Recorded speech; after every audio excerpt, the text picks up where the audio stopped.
Hi friends, ನಮಸ್ತೆ ಎಲ್ಲರಿಗೂ. ಸವಿರುಚಿ ಚಾನಲ್ಗೆ ಮತ್ತೊಮ್ಮೆ ಸ್ವಾಗತ. ಇವತ್ತಿನ ರೆಸಿಪಿ ಬಂದು ಫ್ರೈಡ್ ರೈಸ್ನ ಮಾಡ್ತಾ ಇದ್ದೀನಿ.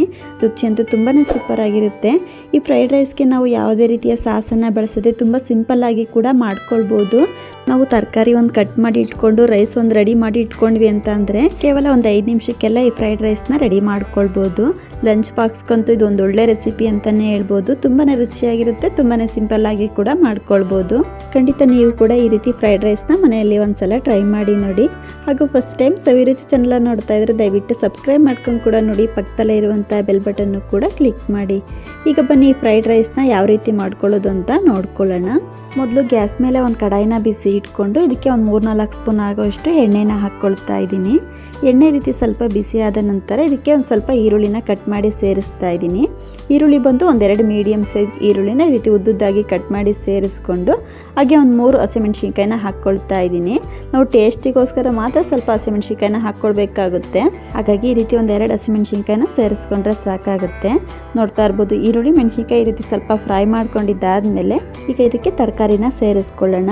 ನಾನು ಸ್ವಲ್ಪ ಕ್ಯಾರೆಟ್ನ ಕಟ್ ಮಾಡಿ ಹಾಕ್ಕೊಳ್ತಾ ಇದ್ದೀನಿ. ಹಾಗೆ ಸ್ವಲ್ಪ ಬೀನ್ಸ್ನ ಸಹ ಕಟ್ ಮಾಡಿ ಸೇರಿಸ್ಕೊಳ್ತಾ ಇದ್ದೀನಿ. ಹಾಗೆ ಒಂದು ಚಿಕ್ಕ ಕಪ್ಪಲ್ಲಿ ಒಂದು 3/4 ಕಪ್ ಆಗೋಷ್ಟು ಹಸಿ ಬಟಾಣಿನ ಸೇರಿಸ್ಕೊಳ್ತಾ ಇದ್ದೀನಿ.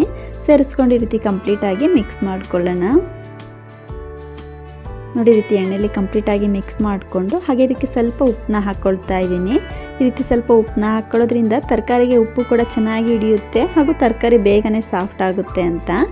ಸೇರಿಸ್ಕೊಂಡು ಈ ರೀತಿ ಕಂಪ್ಲೀಟಾಗಿ ಮಿಕ್ಸ್ ಮಾಡಿಕೊಂಡು ತರಕಾರಿನ ಒಂದು 70% ಎಣ್ಣೆಯಲ್ಲಿ ಚೆನ್ನಾಗಿ ಫ್ರೈ ಮಾಡ್ಕೊಳ್ಬೇಕಾಗುತ್ತೆ.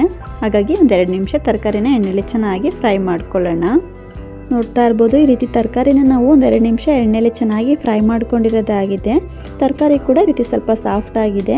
ಈ ಫ್ರೈಡ್ ರೈಸ್ಗೆ ನಾವು ತರಕಾರಿನ ತುಂಬ ಸಾಫ್ಟಾಗಿ ಕೂಡ ಬೇಯಿಸ್ಕೊಳ್ಳೋಕೆ ಹೋಗಬಾರ್ದು. ಈಗ ಇದಕ್ಕೆ 1 ಸ್ಪೂನ್ ಆಗೋಷ್ಟು ಶುಂಠಿ ಬೆಳ್ಳುಳ್ಳಿ ಪೇಸ್ಟ್ನ ಹಾಕ್ಕೊಳ್ತಾ ಇದ್ದೀನಿ. ಸೇರಿಸ್ಕೊಂಡು ಶುಂಠಿ ಬೆಳ್ಳುಳ್ಳಿ ಪೇಸ್ಟ್ನಲ್ಲಿರುವ ಹಸಿ ವಾಸನೆ ಹೋಗೋವರೆಗೂ ಎಣ್ಣೆಯಲ್ಲೇ ಚೆನ್ನಾಗಿ ಫ್ರೈ ಮಾಡ್ಕೊಳ್ಳೋಣ. ನೋಡ್ತಾ ಇರ್ಬೋದು, ಈ ರೀತಿ ಶುಂಠಿ ಬೆಳ್ಳುಳ್ಳಿ ಪೇಸ್ಟ್ ಸ್ವಲ್ಪ ಫ್ರೈ ಮಾಡ್ಕೊಂಡಿದ್ದಾದಮೇಲೆ ಹಾಗೆ ಇದಕ್ಕೆ ಸ್ವಲ್ಪ ಕ್ಯಾಪ್ಸಿಕಮ್ನ ಸೇರಿಸ್ಕೊಳ್ತಾ ಇದ್ದೀನಿ. ಕ್ಯಾಪ್ಸಿಕಮ್ನ ತುಂಬ ಹೊತ್ತು ಫ್ರೈ ಮಾಡ್ಕೊಳ್ಳೋ ಅವಶ್ಯಕತೆ ಇಲ್ಲ, ಬೇಗನೆ ಬೆಂದೋಗ್ಬಿಡುತ್ತೆ. ಹಾಗಾಗಿ ನಾವು ಕ್ಯಾಪ್ಸಿಕಮ್ನ ತರಕಾರಿ ಫ್ರೈ ಮಾಡ್ಕೊಂಡಿದ್ದಾದಮೇಲೆ ಸೇರಿಸ್ಕೊಳ್ಬೇಕಾಗುತ್ತೆ. ಸೇರಿಸ್ಕೊಂಡು ಕ್ಯಾಪ್ಸಿಕಮ್ನ ಸಹ ಈ ರೀತಿ ಎಣ್ಣೆಯಲ್ಲಿ ಸ್ವಲ್ಪ ಫ್ರೈ ಮಾಡ್ಕೊಳ್ಳೋಣ. ನೋಡ್ತಾ ಇರ್ಬೋದು, ಈ ರೀತಿ ಕಂಪ್ಲೀಟಾಗಿ ಫ್ರೈ ಮಾಡ್ಕೊಂಡಿದ್ದಾದಮೇಲೆ ಈಗ ಇದಕ್ಕೆ ಡ್ರೈ ಮಸಾಲೆಗಳನ್ನ ಸೇರಿಸ್ಕೊಳ್ತಾ ಇದ್ದೀನಿ. ನಾನಿಲ್ಲಿ ಒಂದು 1/4 ಟೇಬಲ್ ಸ್ಪೂನ್ ಆಗೋಷ್ಟು ಖಾರದ ಪುಡಿನ ಸೇರಿಸ್ಕೊಳ್ತಾ ಇದ್ದೀನಿ. ಹಾಗೆ ಒಂದು 1/4 ಟೇಬಲ್ ಸ್ಪೂನ್ ಆಗೋಷ್ಟು ಗರಂ ಮಸಾಲನ ಸೇರಿಸ್ಕೊಂಡು ಹಾಗೆ ರುಚಿಗೆ ತಕ್ಕಷ್ಟು ಉಪ್ಪನ್ನ ಹಾಕ್ಕೊಳ್ತಾ ಇದ್ದೀನಿ. ನಾನು ತರಕಾರಿನ ಫ್ರೈ ಮಾಡ್ಕೊಳ್ಬೇಕಾದ್ರೆ ಸ್ವಲ್ಪ ಉಪ್ಪನ್ನ ಹಾಕ್ಕೊಂಡಿರ್ತೀನಿ. ಹಾಗಾಗಿ ಈ ಟೈಮಲ್ಲಿ ನೋಡಿಕೊಂಡು ಸ್ವಲ್ಪ ಉಪ್ಪನ್ನ ಸೇರಿಸ್ಕೊಳ್ಬೇಕಾಗುತ್ತೆ. ಸೇರಿಸಿ ರೀತಿ ಕಂಪ್ಲೀಟಾಗಿ ಮಿಕ್ಸ್ ಮಾಡಿಕೊಂಡು ಡ್ರೈ ಮಸಾಲೆಗಳನ್ನ 1 ನಿಮಿಷ ಚೆನ್ನಾಗಿ ಫ್ರೈ ಮಾಡ್ಕೊಳ್ಳೋಣ. ಈ ರೀತಿ ಫ್ರೈ ಮಾಡ್ಕೊಳ್ಳೋದ್ರಿಂದ ಮಸಾಲೆಯಲ್ಲಿರುವ ಹಸಿ ವಾಸನೆ ಕಮ್ಮಿ ಆಗುತ್ತೆ ಅಂತ. ನೋಡ್ತಾ ಇರ್ಬೋದು, ಈ ರೀತಿ ಕಂಪ್ಲೀಟಾಗಿ ಫ್ರೈ ಮಾಡ್ಕೊಂಡಿದ್ದಾದಮೇಲೆ ಈಗ ಇದಕ್ಕೆ ರೈಸ್ನ ಸೇರಿಸ್ಕೊಳ್ತಾ ಇದ್ದೀನಿ. ನಾನಿಲ್ಲಿ ಒಂದು 3 ಪ್ಲೇಟ್ ಆಗೋಷ್ಟು ರೈಸ್ನ ಒಂದು ಬೌಲ್ಗೆ ತೆಗೆದು ಇಟ್ಕೊಂಡು ಸ್ವಲ್ಪ ಬಿಸಿ ಆರಕ್ಕೆ ಬಿಟ್ಟಿದ್ದೆ.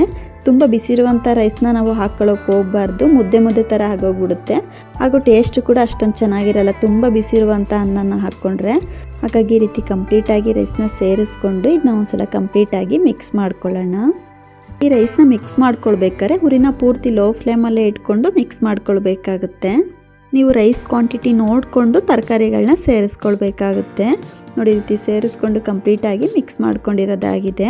ಈ ರೀತಿ ಕಂಪ್ಲೀಟಾಗಿ ಮಿಕ್ಸ್ ಮಾಡಿಕೊಂಡು ಈಗ ಇದಕ್ಕೆ ಮೇನ್ ಇಂಗ್ರೀಡಿಯೆಂಟ್ಸ್ನ ಸೇರಿಸ್ಕೊಳ್ತಾ ಇದ್ದೀನಿ. ಅಂದರೆ 1 ಸ್ಪೂನ್ ಆಗೋಷ್ಟು ಬ್ಲ್ಯಾಕ್ ಪೆಪ್ಪರ್ ಪೌಡ್ರನ್ನ ಸೇರಿಸ್ಕೊಳ್ತಾ ಇದ್ದೀನಿ.